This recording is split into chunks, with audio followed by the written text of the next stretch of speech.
I'd like to talk a little bit about calculating the indicator value of a cell. And we're going to use this example that we have a feasible solution at the moment, but it's not optimized.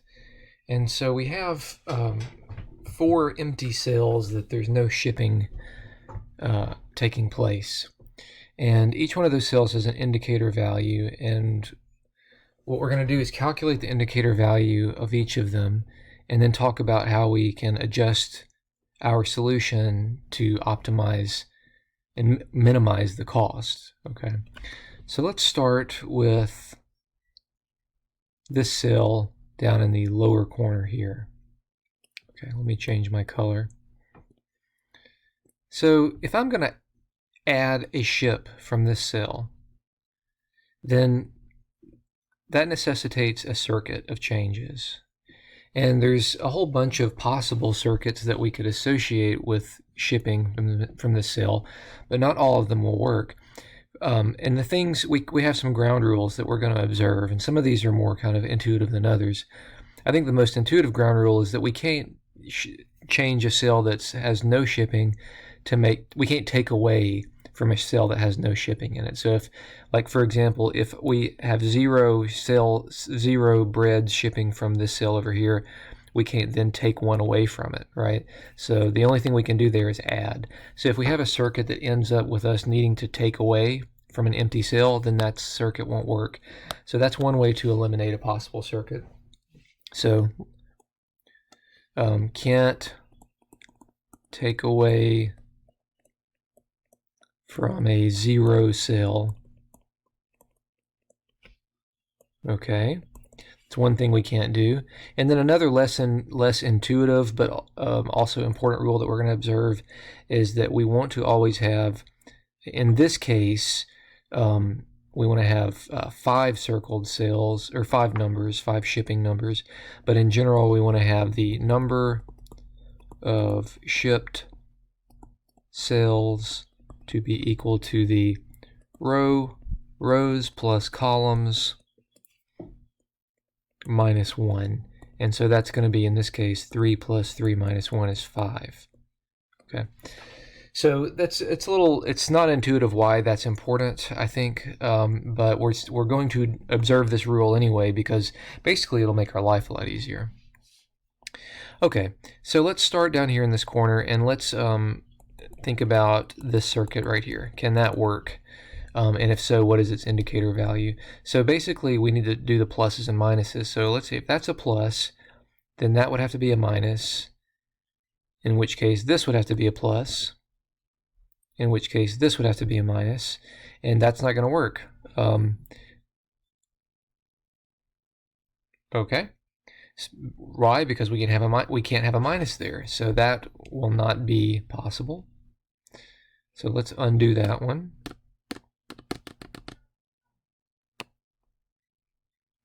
And let's investigate another one. We could also do this. Okay. So in that case, we would take one away here, add one there, take one away there. And that would give us the associated picture for this, just very quickly, would be 2, 6, 1, 0, 1. And so, oh, and then we still have a 1 over here, right? So we could erase that 0. And that actually looks okay. It still preserves our rim conditions. So that's a possibility. Okay, so this is good. So let's calculate the value of this circuit. So that would be 1 minus 3 plus 9 minus 8. That's 1 plus 3 minus 9. Oops, I'm sorry, I got that backwards. 1 plus 1 minus 3 plus 9 minus 8. And then altogether, that's what? So that's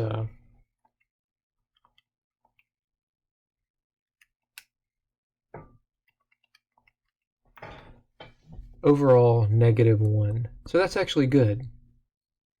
So that means that that would be a value to do that. So that's a positive. Okay, well, I mean, it's not a positive. It's a optimal choice to make that one. Okay, and now does that mean that that's the optimal circuit change starting in that circuit? Well, we starting in that cell. Well, we need to check the other possibilities.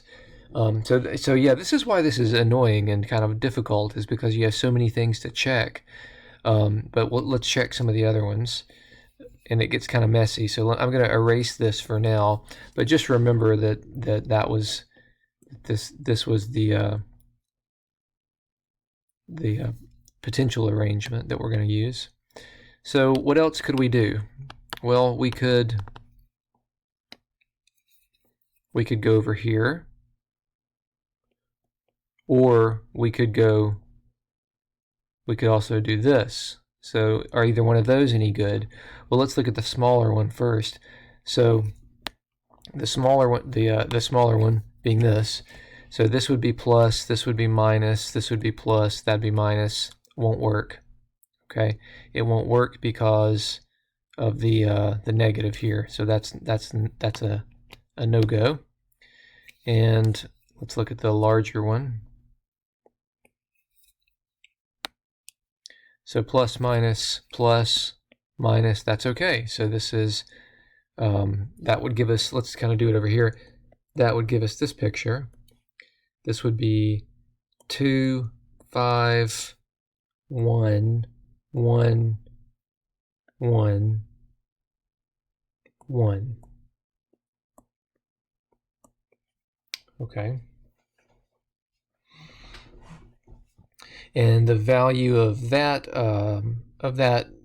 circuit would be 1 minus 5 plus 3 minus 3.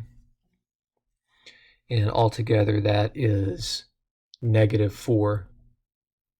So 3 minus 3 is 0, then 1 minus 5 is negative 4. So actually that one's better. Okay, so that means that of these two choices, that the indicator value of this cell is actually going to be minus 4. Okay. So we'll throw away the first one, even though it was, because we're going to take the more negative since we're minimizing here. So we'll throw the first one away and use the second one. Okay, and so now our picture is going to be, and actually, but I say now our picture, but before I make the picture,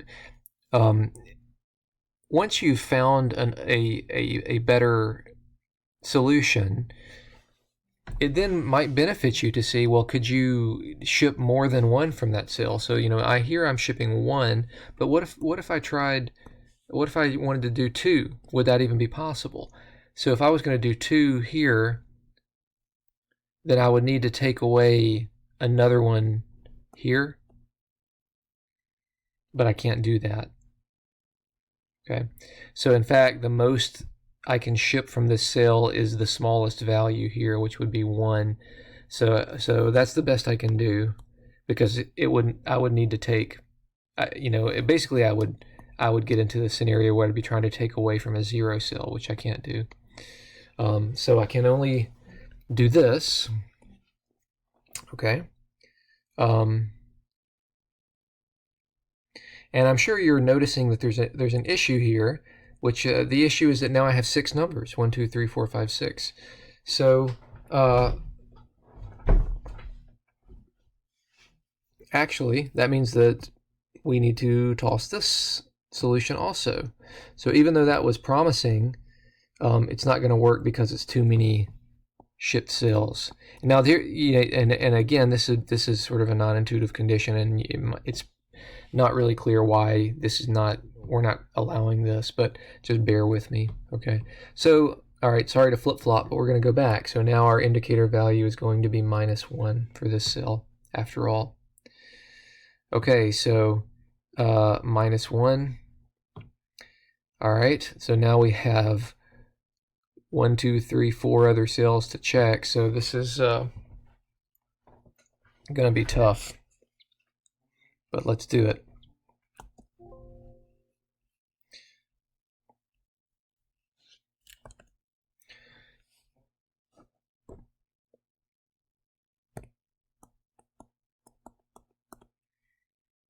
I said 4 other cells. I guess we have 3 other cells because we just checked one. So let's check this one up in the corner here. Okay. And let's kind of quickly see how many circuits are possible and not. So if you just think about your alternating signs, plus, minus, so that's no. That one won't work. So if this is plus, minus, that one would work. Okay, so that's a possibility.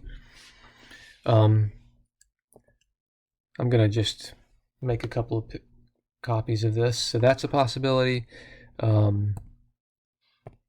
And what else? Let's go over here. Plus, minus, no, that won't work because that gives us a minus where there's a 0 cell. So what about plus, minus? Okay, so that one does work.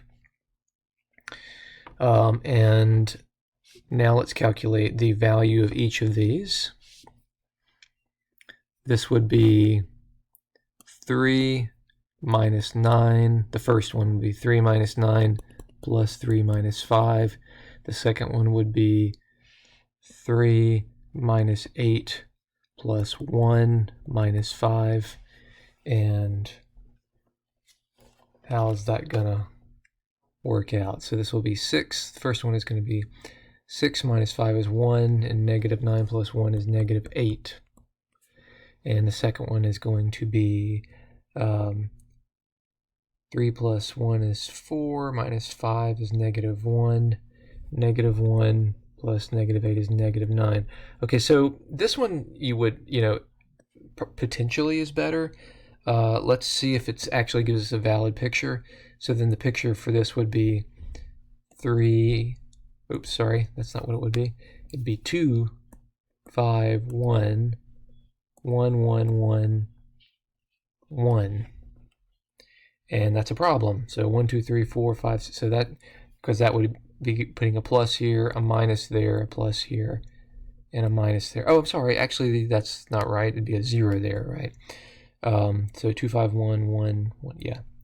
Which is still too many. 1, 2, 3, 4, 5, 6. So this one is not going to work because of our too many circled numbers rule. What about this guy? So here we'd have 3, 4, 1, 1, 2, and that's it. 3, 4, 1, 1, 2. And that's okay. Right?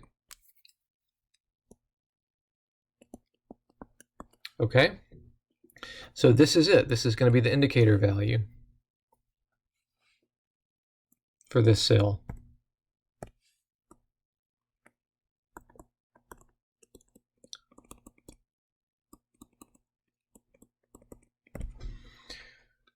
All right. So far we've done this cell and this cell. This one had an indicator value of -1. This one has an indicator value of -8. So definitely this would be a good choice. And then again, you want to look and see, okay, can I ship more from that cell? If I can do 1, could I do 2? But I can't, because once again, I have the issue of plus minus right here. I can't take away, if I wanted to put a 2 here rather than a 1, I would need to be able to take 2 away everywhere, and I can't do that. Okay, so let's see how many more we got to check. So we've got 2 more to check here and here. And what we're going to do is basically, once we have the indicator value for all 4 of them, we're going to pick the largest, and that'll be the next step.